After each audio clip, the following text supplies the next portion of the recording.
on vient à l'église, on chante, on danse, on écoute la parole, on rentre à la maison. Non, ce n'est pas pour ça.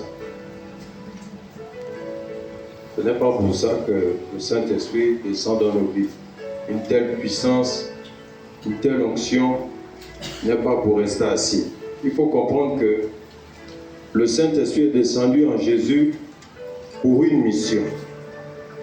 Et le même Saint-Esprit qui descend en nous, c'est pour une mission. Et lorsque le Saint-Esprit vient dans la vie d'un homme, il produit des fruits. Il produit des fruits et il produit des dons. Et la Bible nous parle de deux catégories de dons. Il y a des dons qui sont des présents, des cadeaux, et il y a des dons, des dons spirituels. Les dons que le Saint-Esprit apporte dans la vie d'un homme. Amen.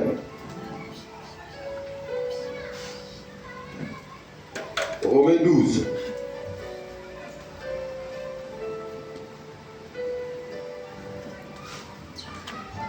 Romains 12.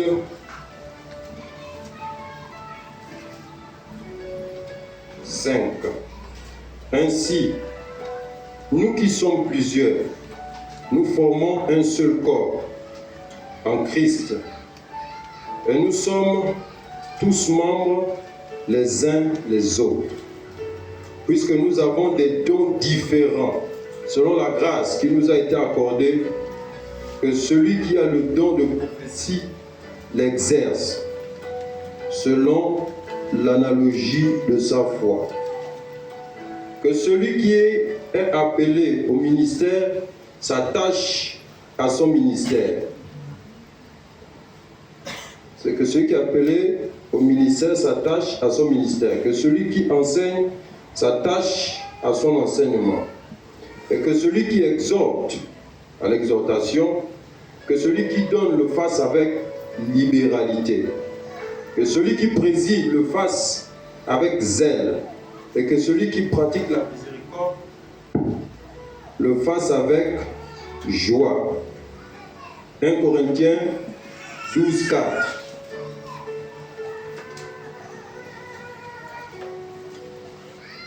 1 Corinthiens 12, 4.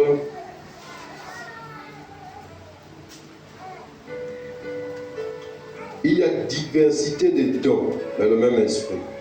Diversité de ministères, mais le même Seigneur. Diversité d'opérations, mais le même Dieu qui opère tout en tous. Or, à chacun, la manifestation de l'Esprit est donnée pour l'utilité commune. Il faut savoir que chacun de nous, on a des dons. Il y a des gens avec qui je discutais. Beaucoup dans l'église se dit que les dons, c'est plus le don de miracle, le don de guérison, le don de prophétie, c'est tout. Or, il y a plusieurs dons. Il y a le don de la gestion, ceux qui gèrent l'église, ceux qui gèrent les hommes. Il y a le don de libéralité. Donc, il n'y a pas que les dons de miracle ou de puissance. Il y a toutes sortes de dons. Et ces dons, lorsque le Saint-Esprit descend en nous, c'est lui qui a la capacité de produire toutes ces choses en nous. Mais c'est quoi le don? Le don, c'est une capacité que l'on met au service des autres. C'est comme, je prends un exemple, comme, comment il s'appelle, Lionel Messi, joueur de football. Lionel Messi a un don, le ballon. Et ce don-là, il le met au service de qui? De sa famille, de ses enfants, de son épouse. Mais il le met aussi au service des spectateurs que nous sommes. Beaucoup plus pour ceux qui font les paris sportifs. Eux, ils bénéficient du don de Messi. Parce que quand ils parient sur Messi, 1 million, et que Messi réussit à marquer et à gagner le match, le don était bénéfique et à sa famille et aux spectateurs. Et le don que le Saint-Esprit produit en nous, c'est la même chose. Mais ces dons-là, c'est pour un seul but, de ramener les hommes à Dieu. Ramener les hommes à Dieu, donc les non-croyants. Deuxièmement, c'est pour l'édification de l'Église. Parce qu'il y a des âmes qui sont faibles. Et les âmes ont besoin d'être édifiées, d'être reconfortées. Et c'est à travers ces dons, cette capacité-là que le Saint-Esprit met en nous, qu'on aide les hommes dans l'Église et les non-croyants. Amen. Quand Dieu nous donne ces dons, ce n'est pas pour les cacher, mais c'est pour les mettre en pratique pour l'avancement de son œuvre. S'il a donné Jésus le Saint-Esprit, c'était pourquoi? C'est pour amener les hommes à être sauvés. Et nous aussi, si on nous équipe de cette capacité-là, c'est pour l'évangélisation, c'est pour sauver les âmes, délivrer les âmes en captivité. Et c'est à travers tous ces dons-là que le Saint-Esprit met en nous, que l'on arrive à faire toutes ces choses. Et vous savez que ce qui met la joie dans le cœur de Dieu, c'est vrai. Le fait que nous sommes là, il est heureux, il est en joie, il est content, on l'adore, on le loue, on le célèbre. Oui, mais la Bible nous dit que ce qui donne plus de joie à Dieu, c'est qu'un seul croyant se convertisse. Un seul. Donc, l'équipement que le Saint-Esprit produit en nous, c'est dans le but de ramener les âmes à Dieu. Ramener les âmes à Dieu. Et puis, il ne suffit pas de dire que oui, j'ai le Saint-Esprit a fait ceci, non. Il faut comprendre que le Saint-Esprit fonctionne aussi avec l'obéissance. La Bible nous dit que nous sommes le temple du Saint-Esprit. Si tu prends le Saint-Esprit et tu t'amuses à vivre ta vie comme tu veux, il ne fera rien en toi. Quand j'ai dit à quelqu'un un jour que vous buvez dans l'église, vous forniquez dans l'église, vous tuez les gens dans l'église, ils ont crié sur moi. Je dis pourtant c'est clair. La Bible dit que nous sommes le temple du Saint-Esprit. Donc, si toi, le temple du Saint-Esprit, tu te mets à aller faire toutes ces choses-là, c'est le temple de Dieu que tu as souillé, c'est l'église. Dès lors que, quand la Bible nous dit que le Seigneur Jésus viendra chercher son église, ce n'est pas les bâtiments, c'est les hommes. Amen. Donc, il faut comprendre que le Saint-Esprit fonctionne avec l'obéissance. Plus tu es obéissant, plus il se révèle à toi, plus il déploie sa capacité en toi. Mais si tu vis ta vie comme tu veux, comme tu l'entends, tu feras ce que la Bible dit, tu attristes le Saint-Esprit. Et si le Saint-Esprit est attristé, rien ne va se produire. Rien du tout. Or, une vie d'obéissance, une vie qui a l'écoute de l'Esprit de Dieu, le Saint-Esprit aime de telles choses. Et puis, voici quelque chose de très important. Et ça, c'est la vérité. Ça, c'est la pure vérité. l'œuvre de Dieu est basée uniquement sur un seul fondement. Pas un, pas deux fondements, un seul. L'amour. C'est l'amour. Si dans ton cœur, tu n'as pas ce désir-là pour l'œuvre de Dieu, si dans ton cœur, tu ne désires pas vraiment voir les hommes changer, il n'y aura rien du tout.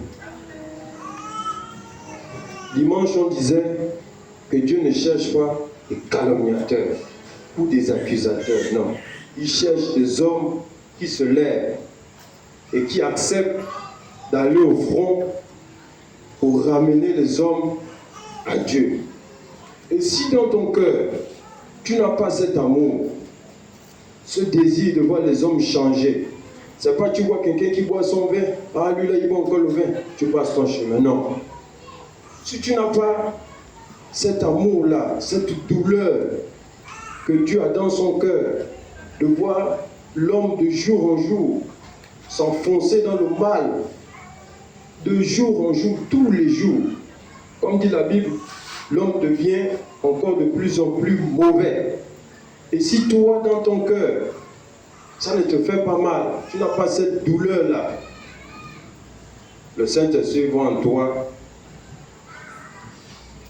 vraiment, il n'y a rien. Pourquoi t'équiper? Pourquoi te donner sa capacité si c'est pour ne rien faire? Le Seigneur Jésus, lui, il est venu avec cet amour, avec cette compassion.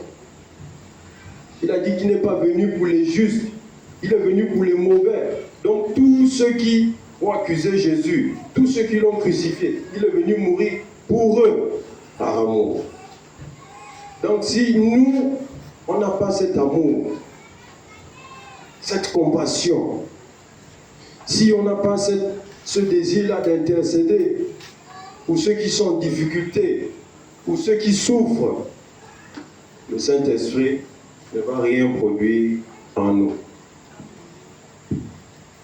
Rien du tout. Parce qu'il faut d'abord désirer. Il faut désirer. C'est une question d'amour. Rien que l'amour. Et il n'y a que l'amour qui amène un homme à ne pas condamner un autre homme. Et on ne te demande pas d'avoir l'amour vraiment pas possible. Dès lors que toi-même tu ne peux pas avoir autant d'amour. On te demande d'avoir un peu. Et la Bible nous dit que le Saint-Esprit lui-même, il répand l'amour de Dieu dans nos cœurs. Il faut voir avec les apôtres comment quelqu'un comme Paul, qui a prêché dans un endroit, on l'a frappé, on l'a lapidé, on l'a jeté hors de la ville. Il ressort. Quelques jours après, il revient dans cette même Bible, dans cette même ville. Tout ça, c'est par amour. Et qu'est-ce que le Saint-Esprit faisait? Il doublait son onction. Il doublait la capacité, le courage, le désir. La Bible dit que c'est Dieu qui met en nous le vouloir et le faire. Tout ça, il faut désirer ces choses-là. Et le Saint-Esprit ne peut équiper les hommes que s'ils ont de telles pensées, de telles motivations. Parce que les dons ont pour un seul but, c'est de gagner les âmes. Ce n'est pas seulement pour chanter. Ce n'est pas tout simplement pour s'asseoir dans sa chambre, prier, venir à l'église. Non, ça ne s'arrête pas là. Ça va au-delà. Et j'ai fini par comprendre pourquoi l'apôtre Paul a dit que la communion avec le Saint-Esprit soit votre partage.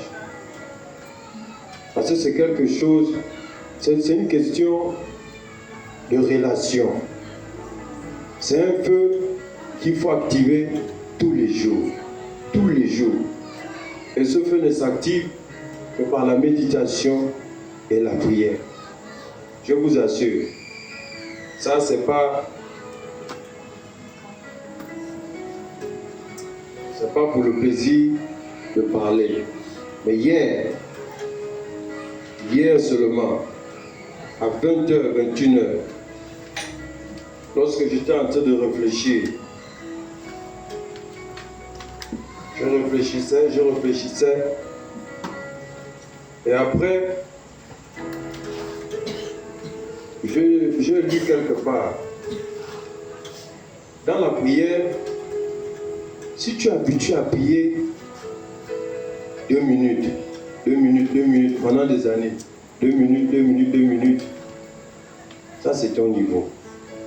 Ton niveau de prière équivaut à ton niveau spirituel.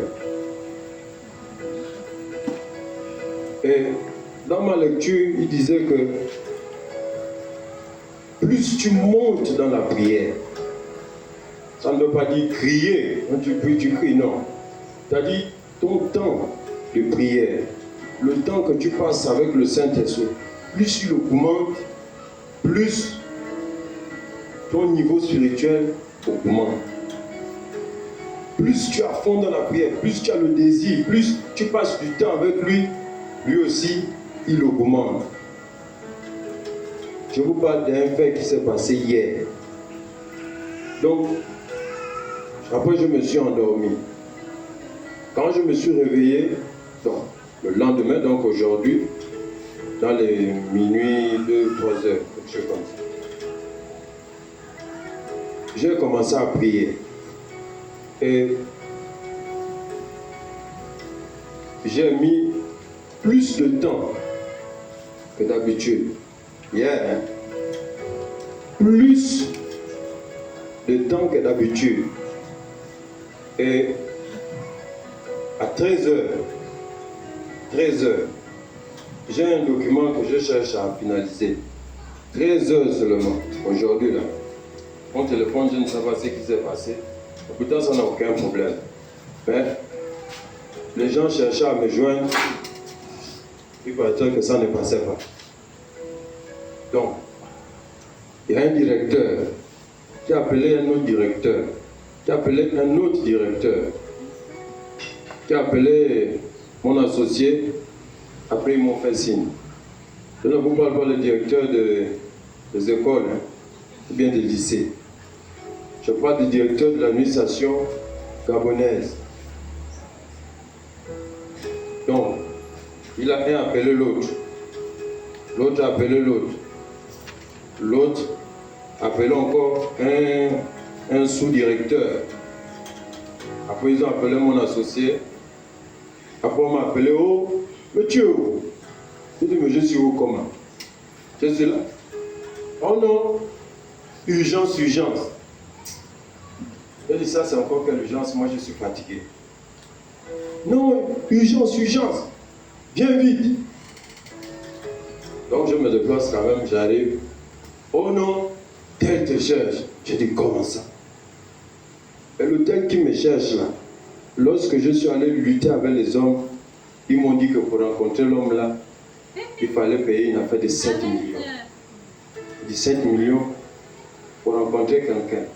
Or, la personne que je dois rencontrer était parenté ou avec qui là, ils ont grandi ensemble. Il a du mal à me présenter au directeur pour que je discute avec lui convenablement. Il me parle des affaires de 7 millions. 17 millions pour rencontrer un homme, laisse tomber. Aujourd'hui là, j'étais moi-même face à face avec le directeur, dans son bureau. On discutait comme ça. J'avais même une autre image de lui, je me suis dit que c'était un monsieur difficile, terrible. Mais non, un monsieur sympa. J'ai failli même pleurer. J'ai dit comment des gens, il a 0 mètre comme ça, il est là, à côté. J'ai fait combien d'années pour rencontrer l'homme là? Combien d'années? Et tout simplement, après avoir appliqué un principe, je me suis retrouvé chez lui. Il m'a donné sa carte. Je devais même venir ici en retard. C'est lui qui m'a bloqué là-bas. Il m'a d'abord fait attendre dans son, comment il appelle ça, la salle d'attente. Attendre. Mais ça valait l'eau. Donc j'étais assis. Après lui-même, il est descendu. Il est venu me chercher. On était assis dans son bureau. Il était en train de raconter les choses avec sa famille, il grondait ses travailleurs, il parlait. Après il a commencé à me montrer les choses. Ah, tu vois le pays là, hein, ceci, cela. J'ai dit, ah. J'étais à 2 doigts de pleurer. Et ça m'a fait mal au cœur. Ça m'a fait mal au cœur dans le sens que on a la capacité, on a tout le potentiel pour déclencher le surnaturel. Tout est là. Mais parfois on passe à côté. Je dis toujours que Dieu est un Dieu des principes. Et lorsque ces principes-là sont respectés, tout le reste suit tranquillement. Voilà pourquoi, bien-aimé, je disais que l'amour est la première des choses que chaque chrétien qui dit craindre Dieu, qui dit aimer Dieu, doit avoir dans son cœur. Et cet amour-là te permet d'aimer Dieu et d'aimer ton prochain. Il faut savoir que la chose qui est bien, qui est exceptionnelle avec Dieu, c'est que, hormis le fait qu'il nous équipe, hormis le fait qu'il nous donne son esprit pour travailler pour lui, pour sauver les âmes, en même temps, il nous récompense. Vous avez vu le monsieur qui est venu ici la dernière fois, monsieur Pambou Calix, qui a prêché ici dimanche. Dieu n'équipe pas les hommes pour soi-même, non. S'il équipe, c'est pour que l'on se donne à fond pour l'œuvre de Dieu. Plus tu travailles pour Dieu, plus il t'équipe, plus il sent que tu es utile pour son œuvre. Un homme a écrit un jour, plus tes rêves pour le royaume sont grands, plus tu vas grandir dans les bénédictions. Donc si tu ne désires pas travailler pour Dieu dans ton cœur, si Dieu ne voit en toi aucun zèle pour le travail, aucune motivation pour les âmes, parce que la Bible nous dit que ce qui réjouit le cœur de Dieu, ce n'est que ça. La Bible dit qu'il laisse les 99 brebis pour aller chercher une seule. Et c'est ce qui réjouit le cœur de Dieu. Donc si on ne comprend pas ça, que l'équipement que Dieu nous donne, c'est dans le but de sauver les âmes. Uniquement dans ce but-là. Donc, il ne faut pas parfois vous étonner quand vous voyez quelqu'un qui était en bas, maintenant il est en haut. Après on dit, il est dans la Rose-Croix, il est dans le ceci, il est dans le cela. Or, il y a des principes qui sont là, que l'autre a respectés, que l'autre a mis en pratique. Aujourd'hui, Dieu l'a fait grâce. Aujourd'hui, Dieu t'a élevé. Maintenant, toi, tu es dans l'amertume, dans les murmures. Et pourtant, en chacun de nous, il y a cette capacité. Mais il faut désirer travailler pour Dieu. Il n'y a que ça. Il n'y a que ça. Voilà pourquoi le Saint-Esprit est descendu dans la vie des apôtres. Lorsque ça chauffait, ils retournaient prier. Le désir était là. Et la Bible dit que le Saint-Esprit redescendait encore en force dans leur vie. Pour plus de motivation, plus de courage. Amen. Amen. Il faut désirer travailler pour Dieu. Et travailler pour Dieu va à plusieurs niveaux. C'est comme quelqu'un, on va prendre l'exemple d'un homme d'affaires qui travaille tous les jours. Tout le temps il travaille. Et lui, il a sa manière de servir Dieu. Il peut servir Dieu avec des présents, avec des dons. S'il voit que le peuple marche tout le temps et il décide de prendre un véhicule, un bus, pour que le peuple aille à l'église avec un moyen roulant au lieu de marcher tous les jours, vous croyez que Dieu ne va pas le bénir? Si, pourquoi? Parce qu'il contribue à l'œuvre de Dieu. Il contribue pour les âmes. Et tout ça, Dieu voit ça. Dieu regarde tout ça. Mais il y a des gens dans l'église qui ont sémé pour l'œuvre de Dieu et ils n'ont jamais récolté. Ils ont beaucoup sémé, mais ils n'ont jamais récolté à cause de l'état du cœur. Parce que lorsque tu es venu s'aimer, tu as semé pour te faire voir. Tu as semé pour dire que non, oui, j'ai donné plus que tel. Et n'oubliez pas que la Bible dit que le Saint-Esprit sonde le cœur de Dieu. Et si le Saint-Esprit arrive à sonder le cœur de Dieu, donc le cœur de l'homme n'est rien du tout. Et le Saint-Esprit sait que tu es dans le faux. Vous vous souvenez quand Jésus a dit aux disciples, lorsque les pharisiens sont venus donner de l'argent, et la grand-mère qui est venue déposer les 2 pièces d'argent, qu'est-ce qu'il a dit? Que la grand-mère a plus donné que les pharisiens. Et ils étaient dans le superflu, et ils sont venus jouer les blagues, que non, oui, nous on a l'argent. Et pourtant, de manière physique, ils ont plus donné, immensement, plus donné que la dame. Mais la dame a donné le peu qu'elle avait. Le truc, c'est pas que la dame a donné un peu. Le truc est qu'elle a donné selon son cœur. Elle n'a pas donné pour qu'on dise que non, oui, on doit me voir, oui, on doit me cesser. Non. Elle a donné avec le cœur. Et beaucoup dans l'église sont passés à côté.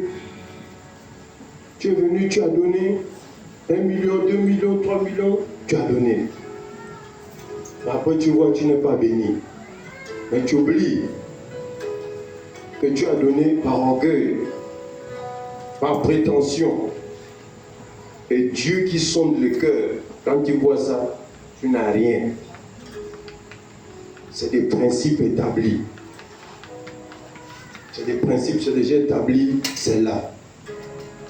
Tant que c'est respecté, le bénéfice est à toi. Donc, servir Dieu, il y a plusieurs niveaux. Il y a des intercesseurs. C'est des gens qui servent Dieu, même s'il n'est jamais allé dehors et il a dit à quelqu'un que Dieu t'aime.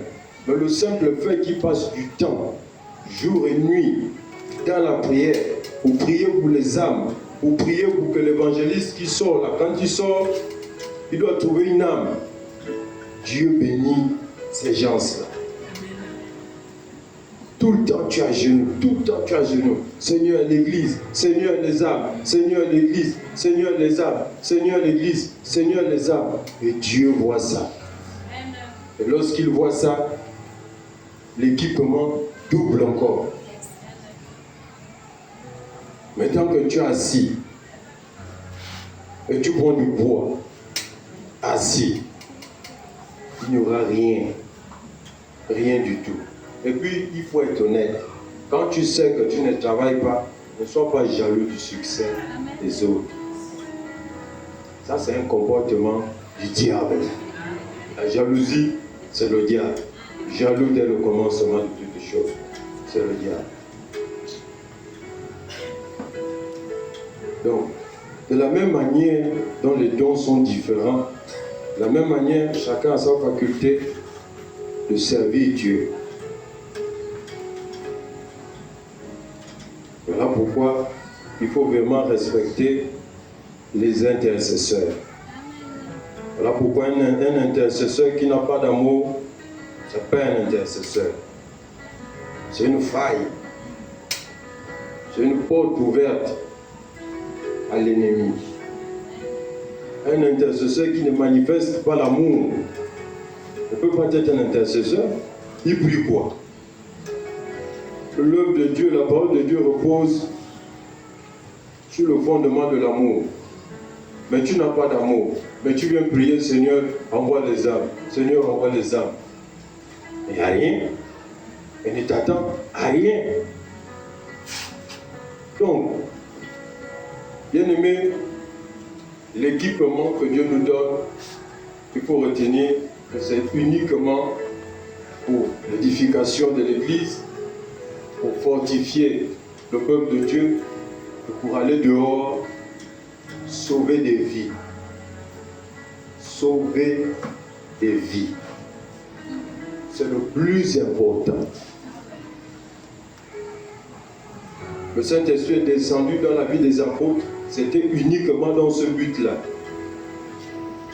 Ils ont reçu le Saint-Esprit, ils ont témoigné de Jésus, et nous tous aujourd'hui, on a accepté ce témoignage-là, on a été sauvés. C'est le même processus.